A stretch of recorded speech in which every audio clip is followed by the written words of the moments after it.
The Alberta government will intervene in ongoing challenges of the Trudeau government's firearms bans and take action to prevent Ottawa from conscripting Alberta RCMP officers to collect those firearms. Alberta Justice Minister Tyler Shandro announced Monday. Shandro said Federal Public Safety Minister Marco Mendicino asked the province to help confiscate 30,000 newly restricted firearms beginning this fall. Those firearms were purchased legally, and the province will not aid the federal government in confiscating them, Shandro said. The province will also go a step further and seek to intervene in 6 ongoing judicial review applications challenging the constitutionality of the federal firearm prohibition legislation, he said.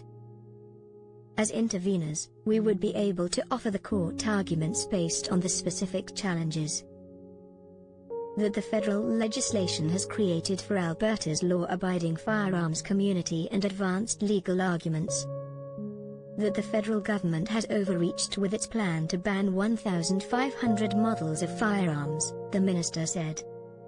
In May 2020, Prime Minister Justin Trudeau announced he was banning more than 1,500 models of firearms, including AR-15s. Owners of these guns would have a 2-year amnesty period to come into compliance with the prohibition, he said at the time. The Liberals said they plan on spending up to $250 million buying back the guns. In March, the federal government extended the amnesty period for 2015 banned firearms, a move the industry says it expected due to the staggering costs and enormous manpower Ottawa requires to confiscate the property. The Liberal government said the order, set to expire in April, would be extended until October 2023. Shandro said the province also learned the federal government intends to conscript provincial RCMP officers to act as confiscation agents as part of its buyback program. Alberta taxpayers pay over $750 million per year for the RCMP, and we will not tolerate taking officers off the streets in order to confiscate the property of law-abiding firearms owners, Shandro said. In response, Shandro said he used authorities under the Provincial Police Service Agreement, the agreement Alberta has with the federal government to contract provincial policing.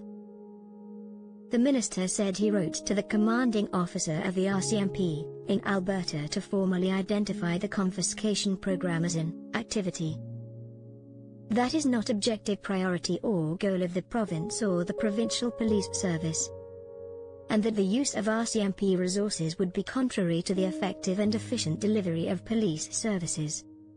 Consequently, the RCMP should refuse to participate, Shandro said. If the federal government still directs RCMP to serve as confiscation agents, Alberta will formally dispute any attempt to do so by invoking the Dispute Resolution Clause in Article 23 of the Provincial Police Service Agreement, Shandro said. Shandro said Ottawa's confiscation is politically motivated, and will do nothing to make Alberta a safer place or to reduce the criminal misuse of firearms. Ottawa's move to label firearms as assault weapons is a label designed to scare Canadians who are unfamiliar with firearms, Shandro said. In the description based purely on their appearance, and not on any unusual danger that they pose or mechanical capability that they possess, he said.